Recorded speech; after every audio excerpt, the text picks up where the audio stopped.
Guys good morning सबैजनालाई फेरि पनि मेरो नयाँ ब्लगमा स्वागत गर्न चाहन्छु।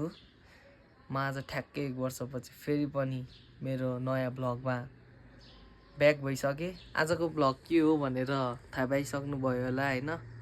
अब म चट्ट रेडी हुन्छु, त्यसपछि हामी निस्किनुपर्छ है त। ल केटाकेटी हो, म चाहिँ होइन सीता बाइलाको बाटो छिरिसकेँ चट्ट गोर्खा जानलाई। अहिलेसम्म त बाटो राम्रै छ, अब हेरौँ उता के छ बाटो होइन। अहिलेसम्म चाहिँ राम्रै छ है त बाटो, सीता बाइली भित्री बाटो हो यो चाहिँ गाइज होइन। पिछे पिँधै छ बाटो, दामी सरर छ नि बाटो, फेरि यस्तो अक्का छ सरर ए सरर हो नि बाटो त फेरि होइन त। काठमाडौँ सहर छोडेर चट्ट अब अगाडि बढिसकेँ। यता हो फाइनली म चाहिँ यता के भन्छ ढार्केको ओह्रालो झरिरहेको छु होइन। अक्का छ नि बाटो त फेरि सरर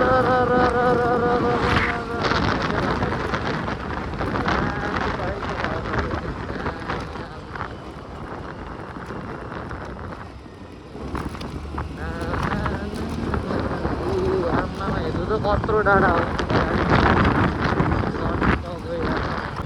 अब हामी काठमाडौँ नागरजुङ छोडेर धुनबेसी गाउँपालिका धादिङ जान्छ। अब माथि नगई तल जानुपर्छ चट्ट लाएर सरर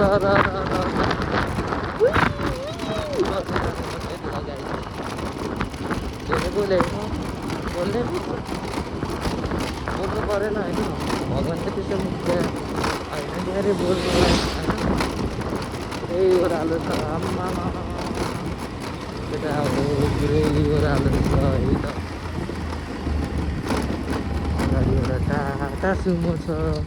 ल अगाडि गाडी बिग्रेछ है केटा हो, अगाडि गाडी इभी गाडी बिग्रियो भने चाहिँ झन्ड हो गया भन्ने बुझ्यो हुन्छ।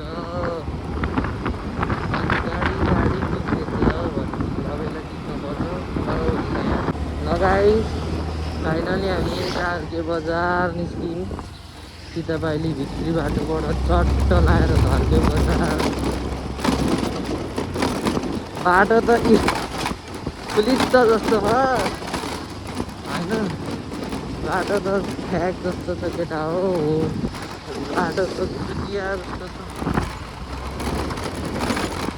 ल केटा हो बाटो त वाइल्ड छ त। के हो अब यो विकास हुन्छ है। अब बालेन सरकार आयो भने अब यो बाटो पनि चाँडै विकास हुन्छ है। बालेन सरकार भोट केमा घन्टीमा भन्नुपर्छ केटा हो। घन्टीलाई जिताउनु पर्छ यसपालि अब आफ्नो गाउँबाट। त्यसपछि यो बालेन आएपछि यो बाटो पनि सरर हुन्छ केटा हो। बाटो त आम्मा कडा छ त बाटो। चट्ट अगाडिबाट दाइ चढियो स्कुटरमा, म पनि स्कुटरमा। यस्तोमा चाहिँ स्कुटर कुदाउनु हुँदैन, माटै चिप्ले भनेको चिप्लिहाल्यो नि होइन केटा हो।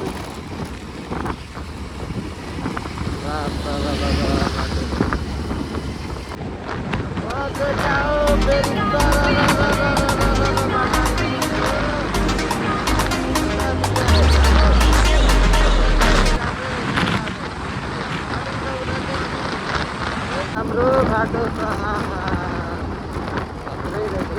फेरि राम्रो बाटो आयो, फेरि राम्रो बाटो आयो। यो भनेको के हो भने केटा हो आदि केटी हो नि आदि बिग्रेको आदि सबलेको।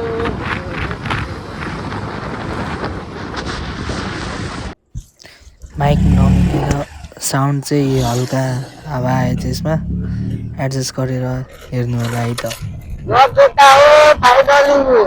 फाइनली बजार आइपुगिसक्यो भनेर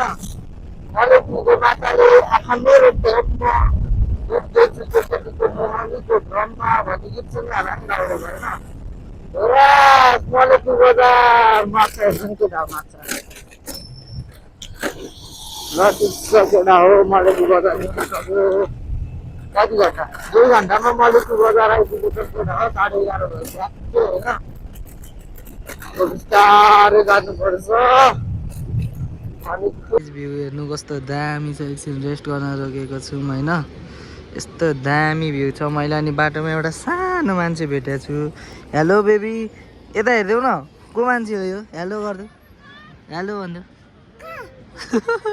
हेलो भन्देऊ बाई रे ल गाइज अब म पनि जान्छु अहिले भेटौँला है त ल गाइजहरू म चाहिँ फाइनली मनकामना आइपुगिसकेँ बाटो चाहिँ धोस्तै रहेछ होइन यता भिडियो बनाउन पाइनँ कि तर बाटो चाहिँ लास्टै धोस्तो रहेछ यता फेरि पुरै धोस्तो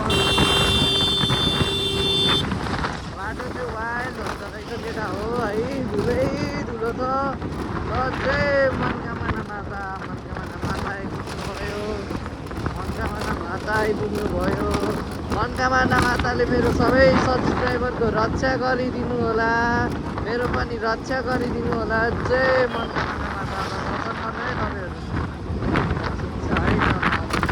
जानुपर्छ अब धेरै छैन दिइहाल्छ फाइनली मुङ्लिङ बजार आइपुग्यो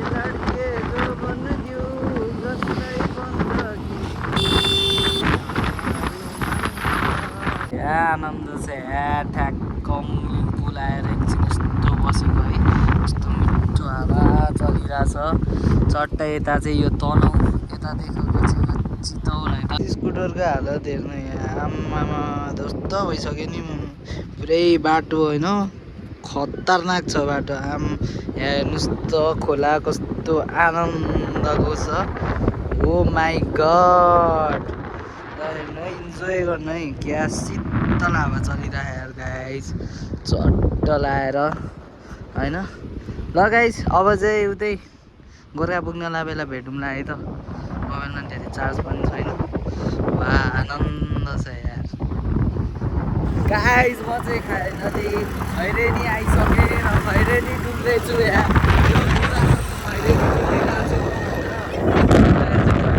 भित्री भाग हो है यसले स्कुटर चलाइरहेछ खैरेनी भित्र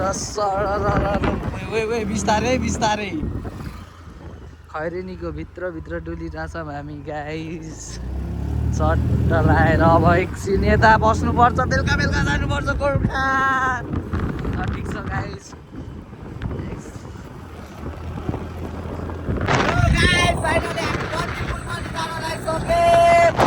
बाटो यस्तो दामी छ है यस्तो बवाल छ के बाटो चाहिँ पोखराको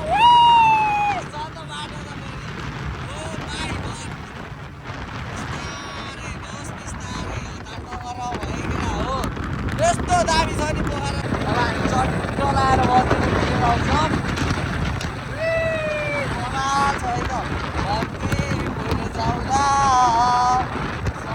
बिस्तारै मेरो बाबु बिस्तारै हतार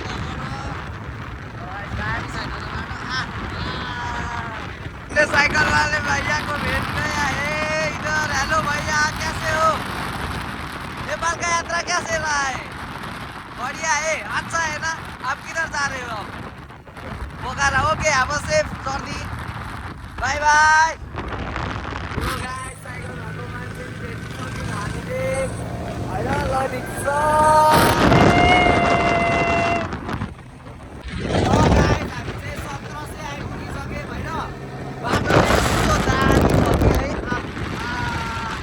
पोखराको बाटो दामी छ है यस्तो बवाल छ यो बाटो है पिच छ कि आम्मामा कुदाउन त कस्तो मजा आउँछ है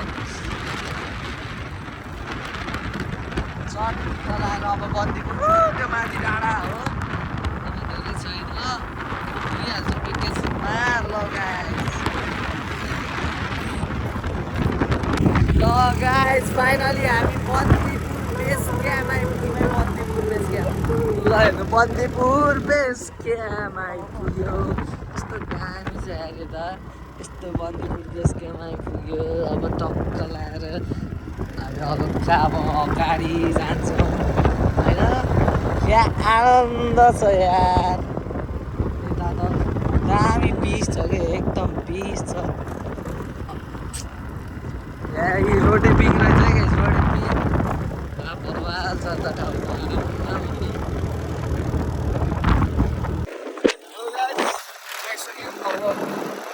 अब थोरै हो बन्दीपुर पुग्नलाई। अरू जुत्ता सुत्ता लगाएर हामी केटा चप्पल लगाइरहेको छौँ। त्यो चप्पल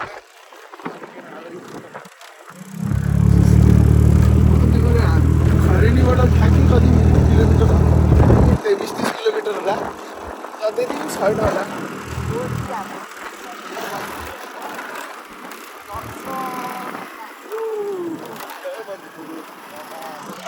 उतातिर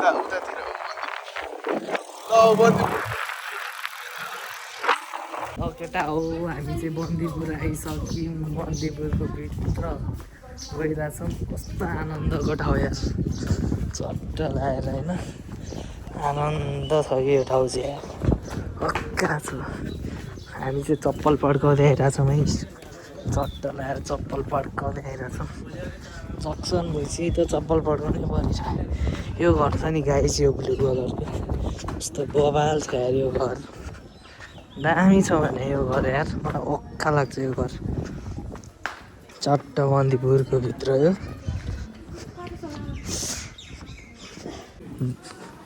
हामी चाहिँ ट्याक्क बन्दीपुरको गाउँको चोक्कैमा आइसक्यौँ। ठ्याक्क लाएर होइन, चट्ट दामी छ यार, कति आनन्द, कति पिस छ कि यहाँ चाहिँ। अब हेर्नु न, खैरेहरू नि पुरा घुम्न आउँछ होइन। यो घर चाहिँ मलाई सबसे बेस्ट लाग्ने घर चाहिँ यो हो कि बन्दीपुरको। नाम पनि द ओल्ड इन, बवाल छ नि त गाइस। वाह दामी छ। यहीँ हाम्रो सरहरूले फोटो खिच्नु भएको छ। अब यहाँबाट चाहिँ माथि त्यो एउटा हलिउडको मुभीको सुटिङ भने यहीँ है गाइस। फेरि दामी छ नि ठाउँ त। अब माथितिर के रहेछ यसो गएर राम्रो त होइन। ल ठिक छ, ल हामी चाहिँ चट्ट त्यो बन्दीपुर गाउँ घुमेर यस्तो माथि डाँडातिर आउँछौँ होइन। कस्तो दामी उता छ त्यो बन्दीपुर गाउँ चाहिँ। यहाँबाट यस्तो बवाल चौतारा हो कि, वाह खतरा छैन त यो चौतारा, कडा छ नि यो चौतारा त। त्यहाँ माथि नि एउटा के भन्छ यार, त्यही त वीरको के भन्ने हो थाहा छैन। हेर्नु त बवाल छ नि बन्दीपुरको गाउँ। त्यो बन्दीपुर गाउँ हेर्नु न, अघि हामी त्यहाँ थियौँ। वाह बवाल छ नि है गाइस। ल ठिक छ गाइस, अब एकछिनमा भेटौँला है त। अब हामी चाहिँ चट्ट लगाएर बन्दीपुर घुमेर घर फर्किन लाग्यो। हामी चट्ट बन्दीपुर गेट आइसक्यौँ। हल्का जाम परे जस्तो त भएको छैन, यो ट्याक्सी रोक्दै आयो जहाँ गरेर हिँड्दै। ल यो बन्दीपुर गेट हो। अब यता गयो भने पोखराको बजार, यता गयो भने काठमाडौँ, कता कता कता कता है त गाइस। अब चाहिँ सरल जानुपर्छ। कस्तो यार चिज गरिदिइराखे के भन्नु है त। ल ल ठिक छ गाइस, अब चट्ट घर गएर आउँछु है त। अब चट्ट कफी खान लाग्यो होइन। यस्तो दामी छ नि कफी है। हामी चाहिँ यहाँ पियास्यानमा भन्ने ठाउँमा छौँ। बवाल छ है, खैरेनीको एकदम दामी ठाउँ हो यो। अब चट्ट यहाँबाट खाएर निस्किनु पर्छ गाइस। ल अब एकछिनमा भेटौँला है त। ल गाइस फाइनली मैले चाहिँ भाइलाई छोडेर गोर्खातिर निस्किसकेँ चट्ट लाएर। अब गोर्खा छिरे, यो चाहिँ यो गोर्खाको गेट हो है गाइस। बवाल छ नि गोर्खाको गेट। ल वेलकम टु गोर्खा।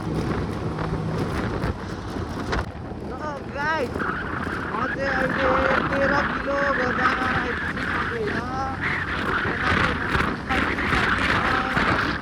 गाइस। अब त्यो डाँडा मुनि झर्नु पर्छ होइन। म चाहिँ अब बिस्तारै जाम होइन। सरर गोर्खा बजानी कटिसक्यो।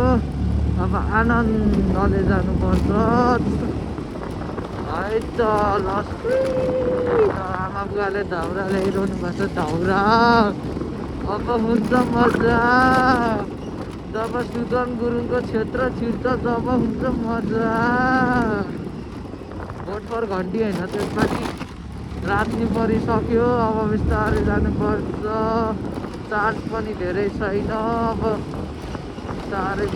बिस्तारै जानुपर्छ है त। यति नै है त। अरू के भन्ने आउँदैन। त्यही बोल्यो बस्यो होइन। केही छ भ्यू हेर्नु, इन्जोय गर्नु। भ्लग कस्तो लाग्यो, राम्रै लाग्यो होला भन्ने आशा गर्दछु। लाइक सब्सक्राइब गरिदिनु होला है। लगाइजाउँ घर गएर भेट्नु है त। लगाइजाउँ चाहिँ पुग्न लाग्यो। त्यो मुनि देखिरहेको गाउँ हो, त्यहाँ पुग्नुपर्छ होइन। बाटो चाहिँ लास्ट घुमाउरो छ कि। अब चट्ट जाउँ होइन। अब ओभर जङ्गल छ। अब चाहिँ चट्ट बिस्तारै जानुपर्छ। अब सरर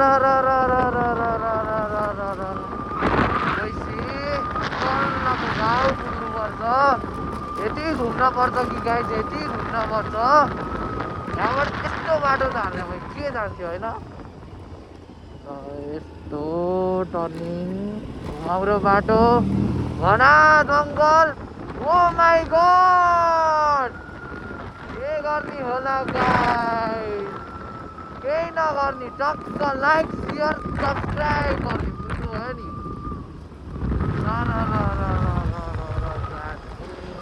ल गाइस, फाइनली म घर पनि आइपुगेँ। अब आजको भ्लग कस्तो लाग्यो सबैले लाइक सेयर सब्सक्राइब गरिदिनु होला भन्ने आशा गर्दछु। धन्यवाद।